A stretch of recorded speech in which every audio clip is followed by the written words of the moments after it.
самоубийство сыяктуу да жүрөк токтоп калмаш. Бейтаптын операциядан чыкпай калыш ыктымалы аябай жогору болгондуктан операциядан хирургдар баш тартышты. Башка жол жок болгондуктан ошол жолго баралы деген алар макулдукту беришти.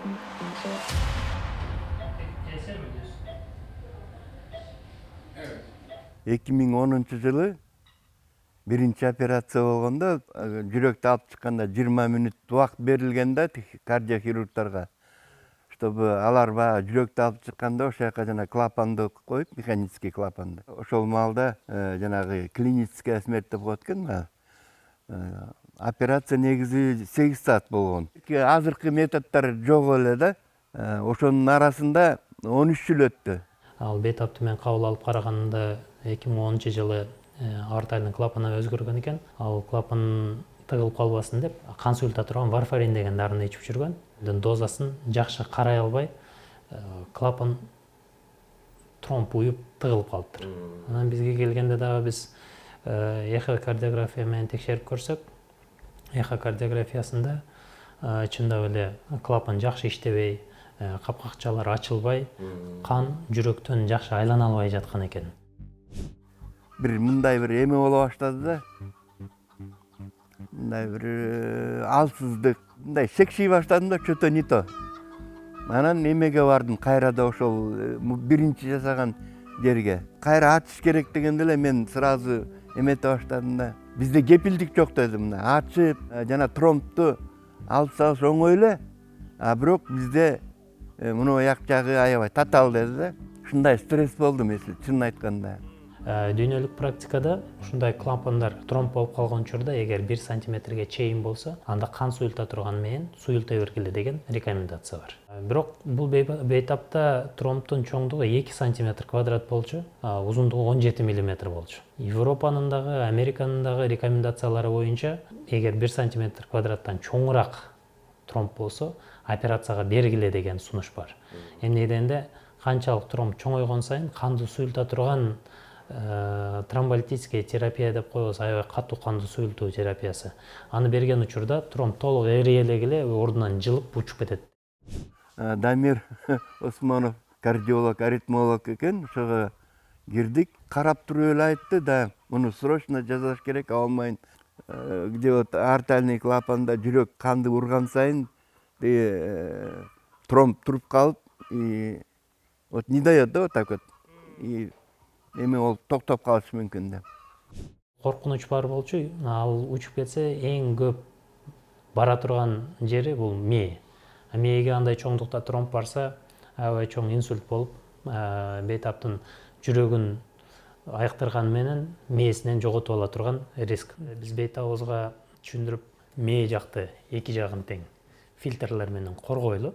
Тромбду эритип аткан учурда тромб ордунан жылып кетсе дагы эң корккон инсульттун алдын ала алабыз. Башка жол жок болгондуктан ошол жолго баралы деген алар макулдукту беришти. Мага лишь бы жанагы как операция болгону жанагындай кайра ачып жаап, муну кыйынчылыктарды кетип калган нерсе мага аябай жакты да. Бейтабыбызды ангиографический лабораторияга алдык дагы. Бейтаптын оң колунан бир фильтрди оң мээсине кеткен тамырына койдук дагы. Сол оң бутунан сол мээсине кеткен тамырга фильтрди койдук. Мына көрүп турган кара точкалар булар фильтр. Могу тамыр, мээге кеткен чоң тамыр. Бул сол жакка кеткен чоң тамыр. Фильтрди койгон учурубузда фильтрден тешикчелер бар, андан кан ага берет. Бирок бөлтөкчөлөр бул фильтрден өтө албай калат. Ушуну койгондон кийин биз тромболитикалык терапияны алтоплаза деген дары менен баштадык. 2 саат бою аны берип аттык. Аны берген учурда биз флороскопия менен текшерип турдук. Тромболитикалык терапияны бере элек учурда эки капкакча боло турган клапанда бир эле капкакчанын иштеп атканын көрүп атабыз. Мына тике болуп турган 90-мүнөттө экөө тең иштей баштады. Мына көрдүңөрбү? Канатка окшоп уже ачылды. Бул ачылганы тромбтун эригенин, клапандын иштей баштаганын көрсөтөт. Как будто от өчөт го, ошондой болуп бараткан. Анан тиерде жатканда вообще жана чыкылдаган жок болуп калган да. Анан жана во время операции эмени тромбту эритип атканда сразу резко такое ощущение, как будто мени бирөө муунтуп атканда ачып жиберет го. Мына воздух деп воздух келди. Мен сразу эле врачка айттым. По-моему, биягы иштей баштады. И в этот момент сразу эме чыкылдап иштей баштады да, мындай кадимкидей тарса түртетип. И у меня такой прилив сил. Кайра жан кире баштады да. Фильтрди чыгардык. Бул сол жагынан чыккан фильтр, бул оң мээс жагынан чыккан фильтр. Бул таптаза чыкты дагы. Сол жактан чыккан фильтрдин учунда тромбтун илинип калганын, мээге кетпей кармалып калганын көрдүк. Ок ошону көрсөтүп атат. Эхокардиография менен жүрөгүн текшерип көрсөк, жүрөгүнүн клапандары аябай сонун иштеп калды.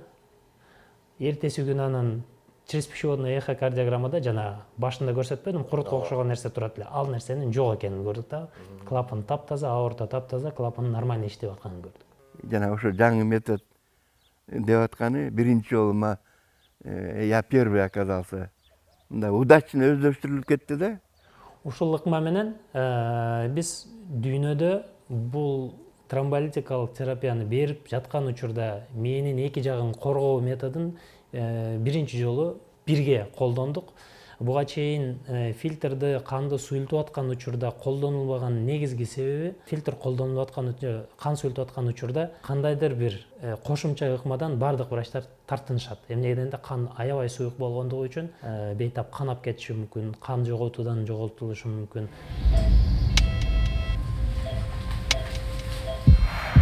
Самоубийство сыяктуу да, жүрөк токтоп калмаш.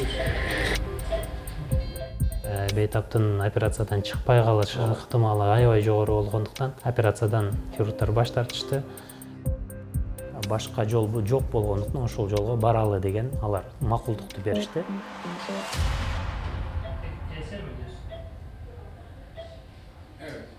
Бейтабыбыз жүрөгү айыгып атып инсульт болуп калбасын деген теория менен ушул тобокелге бардык дагы. Кылган тобокелибиз ишке жарап, фильтрибиз тромбду кармап калып, бейтап клапаны сонун иштеп калды. Инсульт болбой бул оорудан кутулуп кетти. Тактоочу бир-эки суроо. Ушул канды суюлта турган терапия жасалып жаткан учурда бейтап анестезия алганбы же анестезия албай эле баарын угуп туюп жатты беле? Аябай жакшы суроо. Бул ыкманын эң фишкасынын бири дагы мунун жөнөкөйлүгү. Биринчиден бейтапка эч кандай анестезия берилбейт. Бейтап толугу менен ойго. Экинчиден берилген бул ыкма, бул колдонулган ыкма узун убакыт ала турган ыкма эмес. 2 сааттын ичинде эле биз леченияны бүтүрдүк.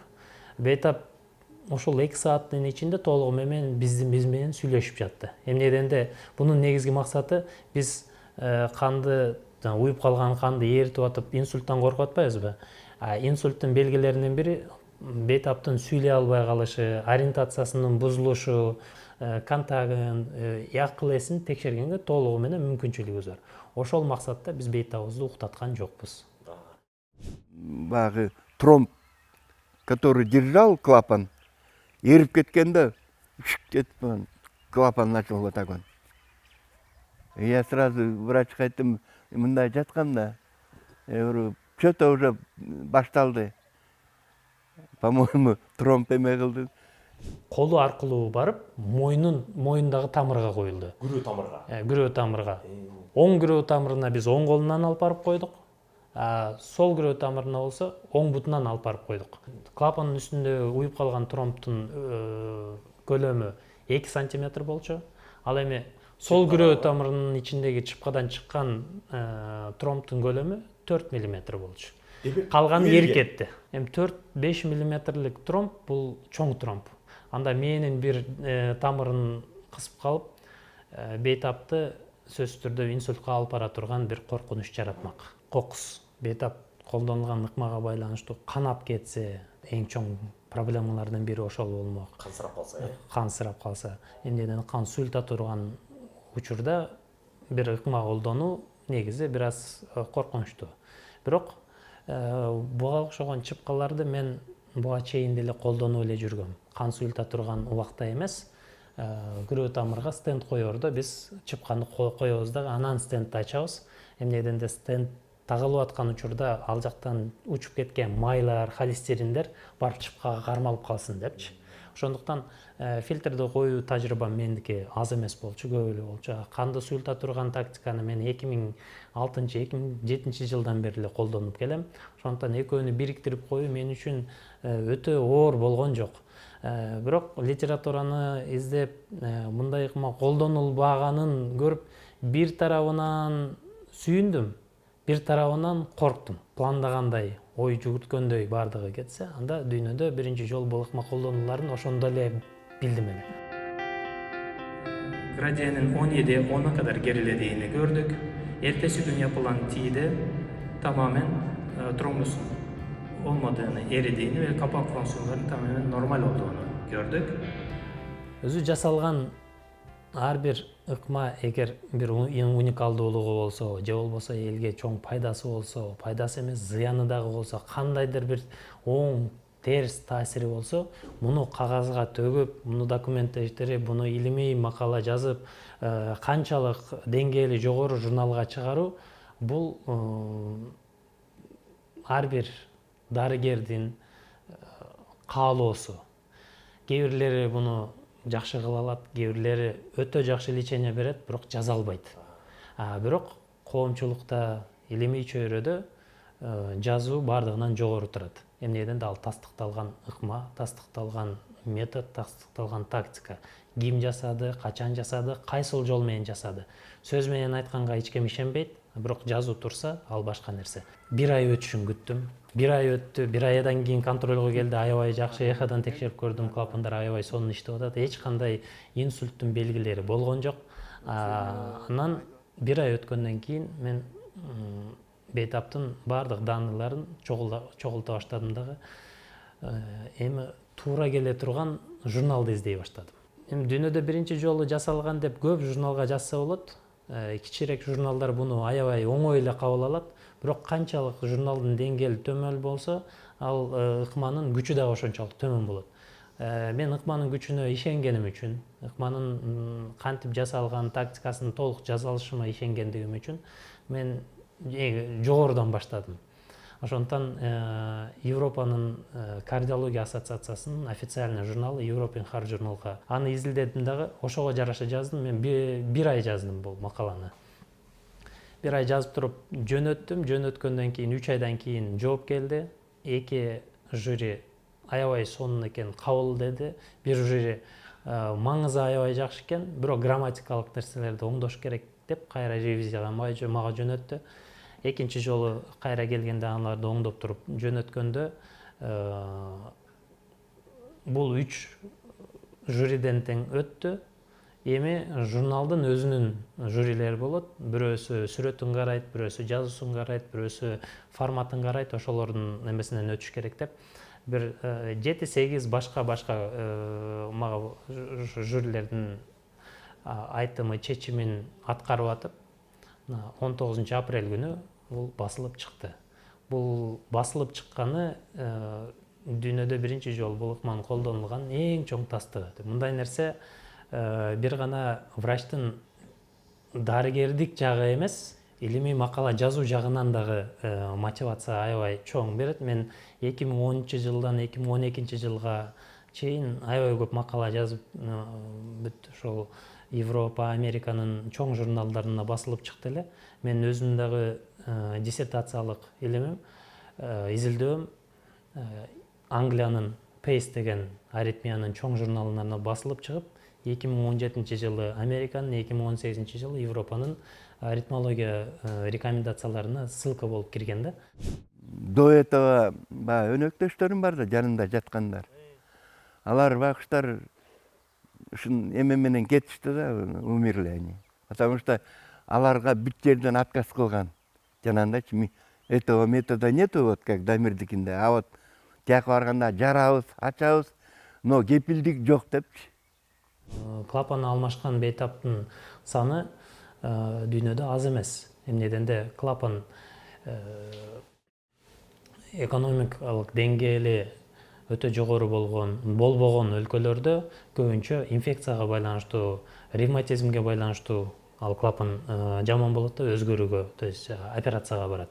Экономикалык деңгээли жакшы болгон өлкөлөрдө адамдардын жашоосу узунураак болгондугу үчүн бул клапан иштей берип 60, 70, 80 жыл иштегенде ал калыңдашып жакшы иштей албай калат да, дагы эле алмашууга кетет да. Көп операция жасап жүргөн тааныш врачтар айтып атат, чындап эле колдонулбаптырбы?